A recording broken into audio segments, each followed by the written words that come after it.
학생 여러분 만나서 반갑습니다. 오늘은 6학년 사회 2단원 우리나라의 경제발전 마지막 학습 시간이 되겠고요. 2단원 단원 마무리 시간이 되겠습니다. 교과서는 144쪽에서 149쪽이 되겠습니다. 자, 21, 22차 시가 되겠고 2단원 단원 마무리하는 시간이 되겠습니다.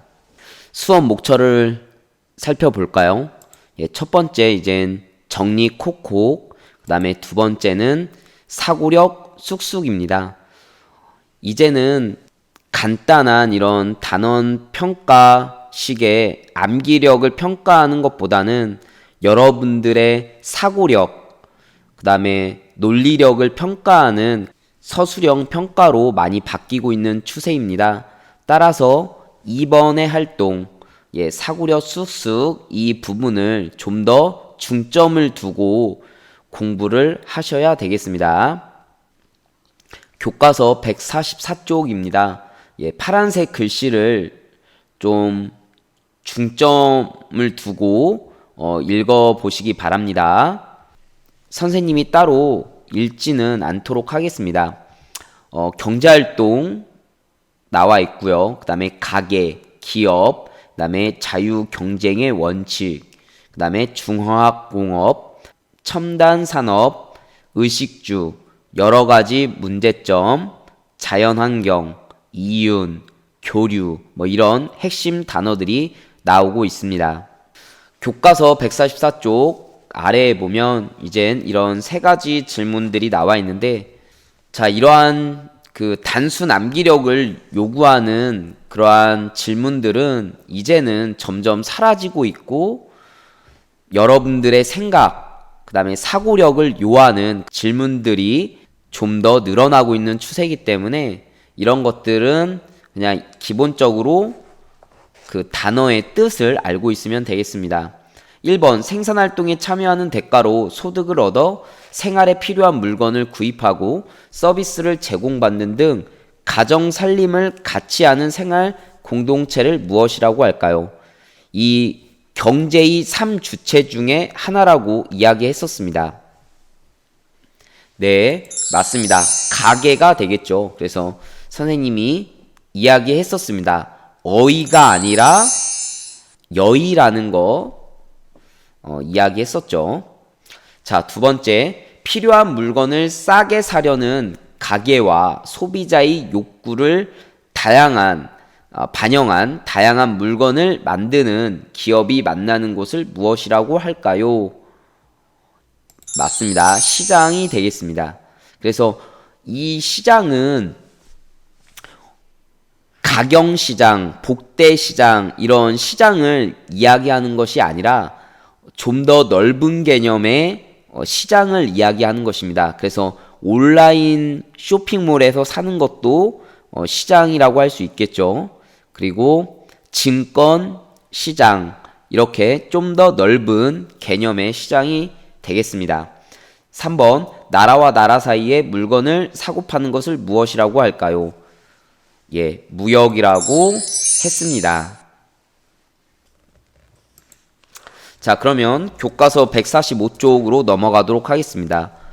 이젠 교과서 145쪽에 보면 지금까지 2단원에서 배운 내용을 그림이나 이젠 생각 그물, 즉 마인드맵으로 나타내도록 하고 있습니다. 그래서 예시로 무역이 나와 있는데요. 이 무역을 하는 까닭은 무엇일까? 또 주요 수출품, 또 주요 수입품, 또 주요 수출국, 주요 수입국, 이런 식으로 좀 더 하이 개념을 또 이렇게 그물로 연결시켜보고 또 그 하이 개념에서 더 하이 개념을 생각하는 거죠. 그래서 여러분들이 시장이나 가게, 기업 등의 어떤 핵심 단어를 가운데에 적고 생각나는 단어, 하이 개념들을 연결시키면 되겠습니다. 시장이라고 만약에 가운데에 쓰게 되면 하이 가게, 기업 등을 쓸 수 있겠죠. 그러면 가계는 또 뭐 소비하고 또 월급을 받는 소득 이런 식으로 밑으로 이렇게 더 연결을 시킬 수 있겠죠. 그 다음에 기업 같은 경우에는 또 뭐 일자리 제공 아니면 상품 제공 뭐 이런 것들을 쓸 수 있을 것입니다. 한번 여러분들이 적어 보시기 바랍니다. 자, 그 다음에 이젠 교과서 145쪽 아래에 보면 주어진 단어가 경제, 생산, 소비, 자유, 교류라는 5개의 핵심 단어를 제공해 주고 있어요. 이러한 핵심 단어를 3가지 이상 적어서 그 글을 작성해 보도록 하고 있습니다. 선생님이 예시를 보여주면 우리나라의 경제는 자유와 경쟁을 기반으로 발전했다. 기업의 생산활동과 가계의 어떤 소비활동은 시장에서 만나 더 활발해졌다. 또 다른 나라와 교류하며 경쟁하면서도 서로 의존하며 함께 발전해 왔다. 이런 식으로 짧은 글을 한번 만들어 보는 거죠. 그래서 이쪽 경제라는 단어를 사용했고요. 또 자유, 그리고 생산, 그 다음에 또 소비, 그리고 교류 뭐 이런 단어를 선생님은 다 넣어봤는데 여러분들은 3개 이상 이젠 그 짧은 글에 단어가 들어가면 되겠습니다. 이제 교과서 146쪽으로 넘어가도록 하겠습니다. 자, 교과서 146쪽에는 이제 지금까지 배운 내용을 토대로 빙고 게임을 하라고 나와 있는데 지금 뭐 옆에 친구들이 없기 때문에 빙고 게임은 다음에 해야 될 것 같고, 자, 지금 나와 있는 빈 공간 동그라미에 어떤 단어가 들어갈지 한번 선생님하고 생각해 봅시다. 우리나라의 경제체제의 특징은 자유경쟁과 정의의 조화를 추구하는 것이다 해서 이것은 좀 어려울 수도 있었을 것 같아요. 그래서 경제정의라는 것은 이제 독과점 같은 것을 바로 잡아야 된다는 거죠. 그리고 저소득층 계층에는 좀 더 많이 그 지원을 해줘서 서로 더불어 잘 사는 사회를 만드는 것, 이런 것들을 경제 정의라고 할 수 있겠습니다. 그 다음에 가정살림을 같이 하는 생활 공동체, 이거는 144쪽에서 봤었죠. 가계라고 했습니다. 그 다음에 국가 간의 어떤 자유로운 무역을 위해 관세 등의 여러 무역 장벽을 줄이거나 없애기로 한 약속, 자유무역 협정이라고 이야기했었죠. 그래서 FTA, Free Trade Agreement의 약자 FTA를 쓴다고 했습니다. 우리나라는 땡땡 중심 경제에서 공업, 서비스업 중심 경제로 변화하며 경제적으로 성장했다. 1950년대, 60년대는 바로 이러한 농업 중심 경제에서 1970년대에 들어서면서 이제는 공업, 서비스업 중심으로 탈바꿈하게 되죠.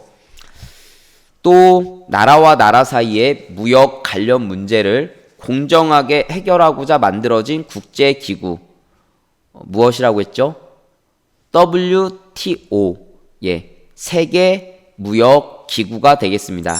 그래서 월드, 그 다음에 트레이드, 그 다음에 어거니제이션 해가지고 세계 무역 기구가 되겠죠. 자, 그리고 이제 146쪽 아래에 나와 있는 배운 내용을 스스로 평가해 봅시다는 여러분들 스스로 한번 자가 진단을 해 보시기 바랍니다. 자, 147쪽으로 넘어가도록 하겠습니다. 자, 147쪽 사고력 쑥쑥, 바로 이 부분부터는 여러분들이 좀 주의 깊게 살펴봐야 될 부분이라고 할 수 있겠습니다. 앞으로 이러한 평가가 더 유행하고 아마 여러분들이 중학교, 고등학교에 가면 이러한 평가를 많이 보게 될 겁니다. 자, 그림을 보면 가계와 기업의 어떤 역할에 대해서 잘 보여주는 그림이 나올 것입니다. 기업은 일단은 일자리 시장에서 노동력을 활용을 해서 이제 물건이나 서비스를 이러한 상점에 제공을 하겠죠. 그리고 이러한 상점에서 가게는 물건이나 서비스를 공급받을 것입니다. 그리고 이 가게에서는 노동력을 일자리 시장에 제공을 하겠죠. 자, 그러면서 이 기업은 일자리 시장에서 일하는 이 가게에 급여를 지급하게 되고, 이 급여는 바로 여러분들 가정의 아버지나 어머니의 어떤 월급, 소득이 될 것입니다. 이러한 소득으로 이젠 가게에서는 지출을 하겠고, 또 이러한 물건을 사면서 이 물건 값을 지불하게 되겠죠. 그러면 이 물건 값이 바로 기업의 수익으로 들어가는 구조가 되겠습니다. 그래서 이 그림을 보고 가게와 기업의 하는 일을 정리해 보자면, 바로 가게에서는 기업의 노동력을 제공한다는 것입니다. 또 기업에서 생산한 물건을 소비를 하겠죠. 반대로 이 기업에서는 가게의 도움을 받아서 물건과 서비스를 생산할 것입니다. 또 가게에 일자리를 제공하게 되겠습니다. 그러니까 물건을 생산하기 위해서는 노동력이 필요하겠죠. 그 노동력을 이젠 가게에서 이젠 노동력을 제공받고, 기업은 이 일자리를 제공한 대가로 이제 월급을 이젠 급여를 지급하는 것이죠. 그래서 이제 가게와 기업은 바로 상호 의존 관계에 있다고 볼 수 있습니다. 물론 가게는 물건을 좀 더 싸게 사려고 할 테고, 기업은 물건을 좀 더 비싸게 팔아서 이윤을 남기려고 할 텐데, 서로 경쟁 관계에 있다고 할 수도 있지만, 어느 한 축이 무너지면 그 경제가 무너지기 때문에 바로 이 가게, 기업, 그리고 그 가운데 정부는 서로 상호 의존 관계를 맺으면서 서로 도움을 주고받는 관계에 있다고 할 수 있겠습니다. 그 까닭을 이제 적으면 되겠습니다. 바로 가게는 기업의 생산에 참여하는 어떤 생산자이자 노동력을 제공하는 생산자이자 바로 기업에서 만든 물건을 소비하는 소비자이기 때문에 상호 의존 관계라고 할 수 있습니다. 자, 이제 교과서 148쪽으로 넘어가도록 하겠습니다.